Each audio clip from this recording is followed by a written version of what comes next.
Good morning, class. In our previous classes, we have studied about biotechnology and its application in the field of agriculture, in medicine, and in the diagnosis of certain diseases.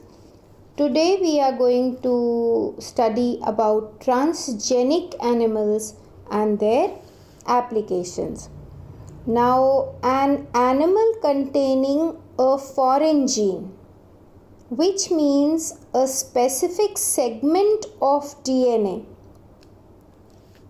from a different species, is called a transgenic animal. The transgenic animals can also be formed by genetic engineering. So, such transgenic animals are called genetically engineered animals.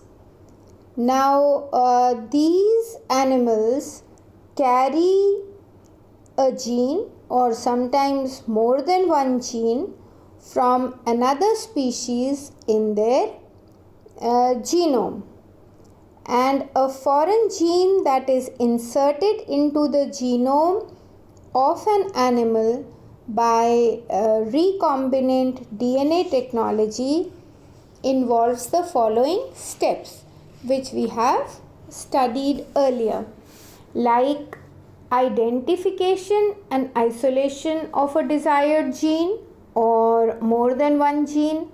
Then the next step is to transfer that gene in animal, mostly through direct methods like electroporation, microinjection, or by using the particle gun. Then the next step is implantation of this transgenic egg or embryo into another female that will act as a surrogate mother. So the organism which is finally produced containing the recombinant DNA will be a transgenic animal. Now, coming to applications of transgenic animals, first to study normal physiology and development.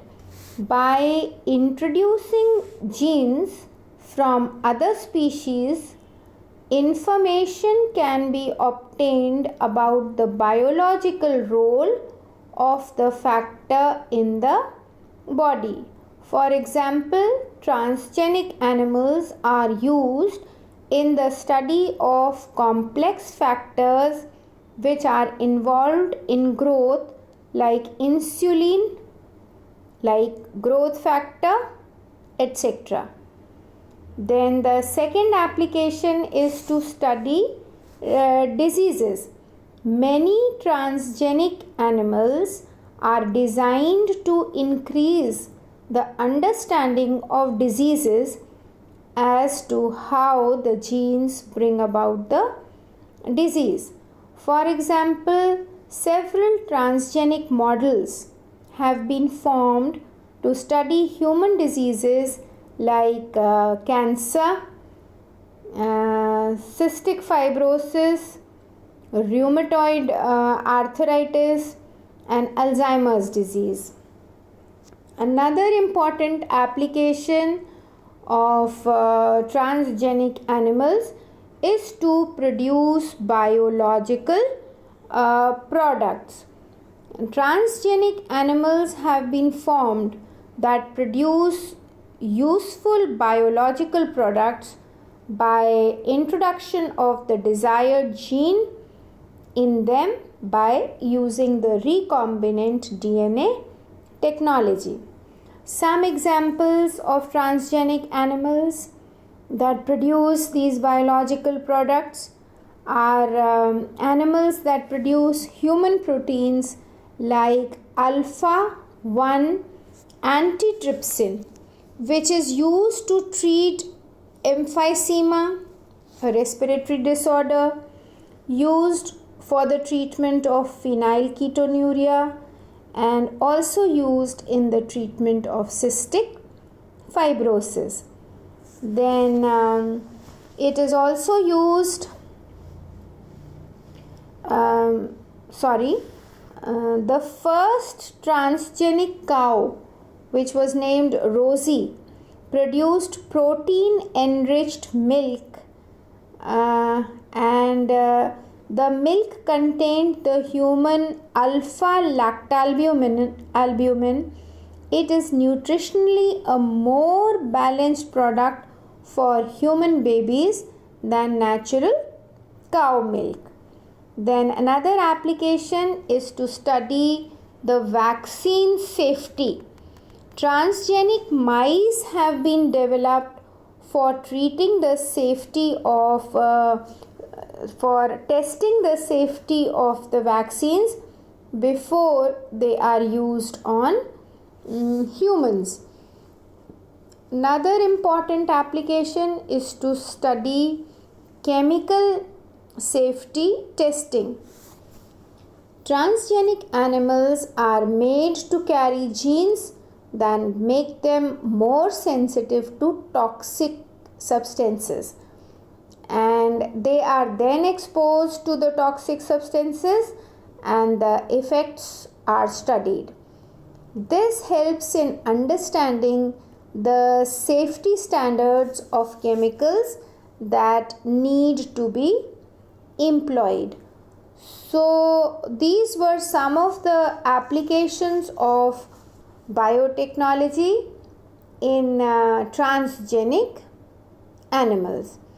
Now the next topic that we are going to discuss are the ethical issues. Now we have seen that genetic engineering is manipulation of living organisms for the benefit of human race, and that cannot go on without any kind of regulation. So some ethical standards have to be framed to evaluate the morality of all human activities that might help or may even harm the living organisms. Besides this, the genetic modifications of organisms can have unpredictable results when such organisms are introduced into the environment. Therefore, Indian government has put up and set an organization like the Genetic Engineering Approved Committee. Genetic Engineering Approved Committee, abbreviated as GEAC. And this organization is to take decisions regarding the validity of the genetically modified research and the safety of introducing the genetically modified organisms for public services.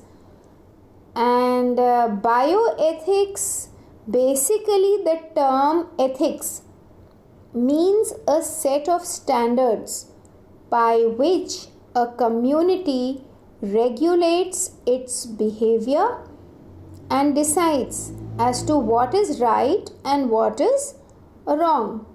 So this is the meaning of the term ethics. And when a set of standards is used to regulate our activities in relation to the biological world, then we term it as bioethics. Some of the major bioethical concerns are which are basically pertaining to biotechnology are first, use of animals in biotechnology causes great suffering to the animals. Then second concern is that while producing the pharmaceutical proteins on a large scale, on a commercial scale from animals, the animals are being reduced to mere factories. Then introduction of a transgene from one species to another species violates the integrity of species. Then transfer of human genes into animals and vice versa dilutes the concept of humanness. Then another concern is that biotechnology is being disrespectful to living beings as it only exploits them for the benefit of human beings. Biotechnology may also pose unforeseen risks to the environment, including risk to biodiversity. And we can even see that there are potential risks of genetically modified crops, like the likelihood of transgenes which may escape through the pollens from cultivated crops into their wild relatives, and such gene transfer can make the weeds more persistent and more damaging. Then the transgenic crops may themselves become persistent weeds as they may not be desired due to a number of reasons. Then sometimes the transgenic crops damage the environment, and this is what is meant by bioethics, and how bioethics is a major concern in respect to recombinant technology in the production of transgenic crops. And now we will see what is meant by biopatents. Now the term patent is the right which is granted by a government to an inventor, which prevents others from commercial use of his invention. And the term biopatent is a type of official license which is granted by the government, the right granted by the government for the biological entities and their products. A biopatent gives protection to inventions and processes or the products obtained from them. And basically, a patent gives its owner a monopoly right to make and sell or use the patented product or process for a period of time. But the industrialized countries like USA and Japan, these industrialized countries are actually the ones that award biopatents. And biopatent means that an invention can be patented but not a discovery. By this it is meant that invention is doing something practical using the discovery. Discovery is acquiring knowledge about something that existed already. and invention is doing something practical using the discovery. To understand this, some examples of biological inventions that can be patented are new products, new chemicals, new organisms which are isolated or modified.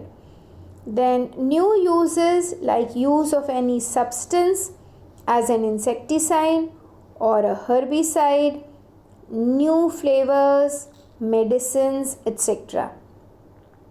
Then new processes for preparing useful products, new compositions of certain products for specific uses.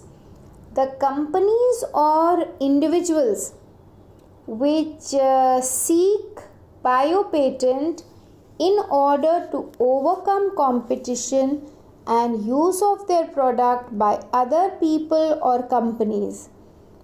For example, a European company has been granted biopatent for extraction and use of neem oil as a fungicide.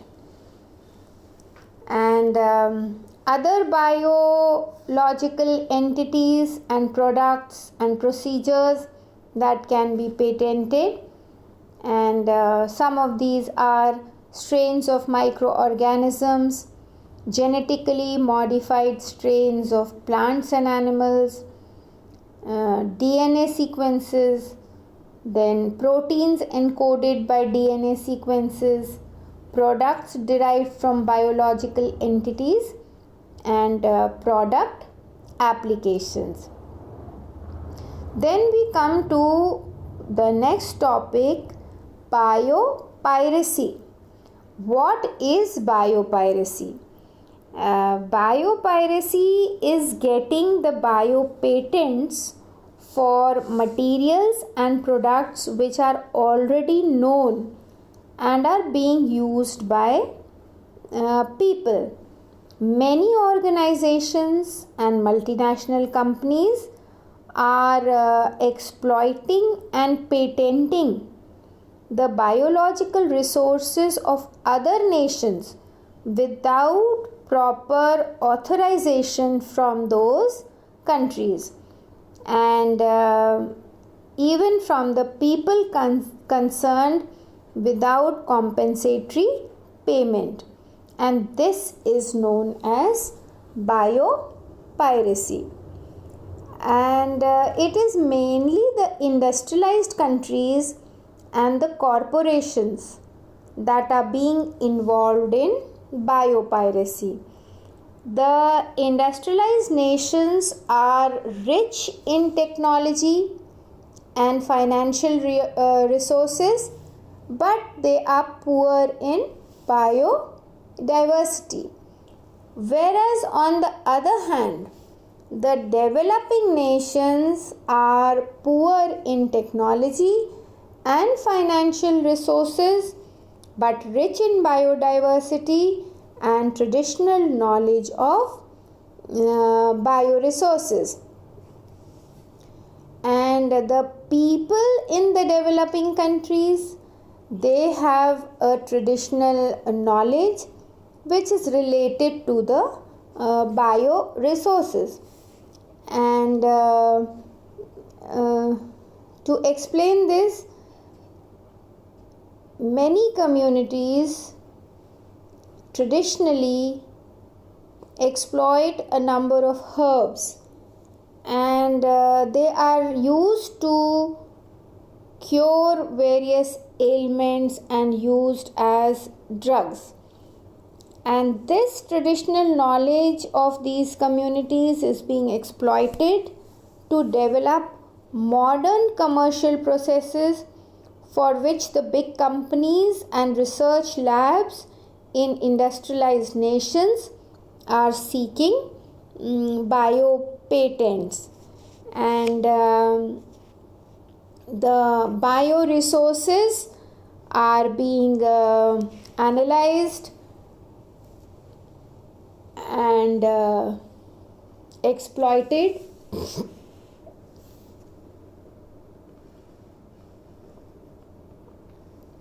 And the institutions and companies of the industrialized nations are collecting and exploiting these resources in several ways, like for instance by collecting and patenting the genetic resources themselves.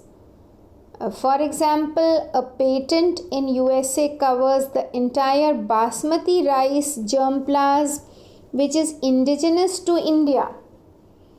Then bioresources are being analyzed for identification of valuable biomolecules. These biomolecules are known to indigenous people for a long period and are being patented and used for commercial activities. Even useful genes from the bioresources are being isolated and patented. These genes are then being used to produce commercial products. For example, a West African plant named Pentadiplandra brasiliana is known to local people for centuries. And this plant, Pentadiplandra brasiliana, produces a protein called brazine, which is about 2000 times as sweet as sugar and low in calories. The local people of West Africa have used the sweet berries of this plant for centuries. But the protein brazine was patented in USA, and subsequently the gene encoding brazine was isolated, it was sequenced and also patented in USA. So this is an example of biopiracy. Similarly, turmeric, that is haldi, which is an Indian herb and it is known to have healing properties and has been granted patent in USA for its healing properties, which is another example of biopiracy.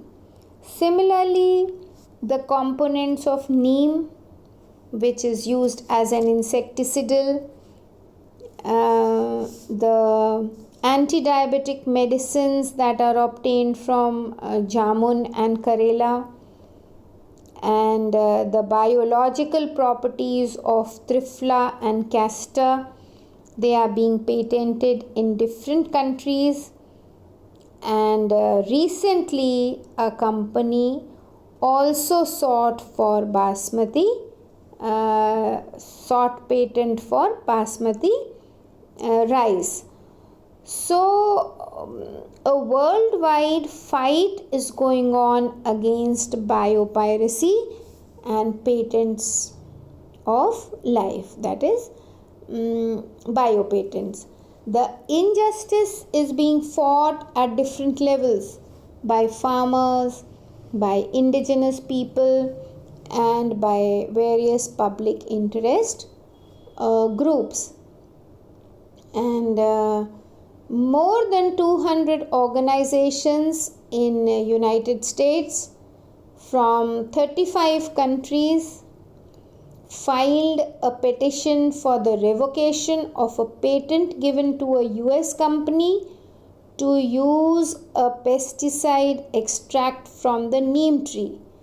They argued that the company has wrongfully claimed an age-old biological process which was used by millions of farmers in India and other countries for several generations. So this way there is a fight going on against biopiracy and patents. So this was all under the topic biotechnology and its applications. With this, we have completed the chapter and this unit, and in our next class we will start with the last unit, that is biodiversity. So actually the unit is ecology and environment, and under that unit we are going to study the chapter organisms and populations first, and then after that we will be studying about biodiversity. So this is enough for today. I will end the class here. Take care, stay safe and stay healthy.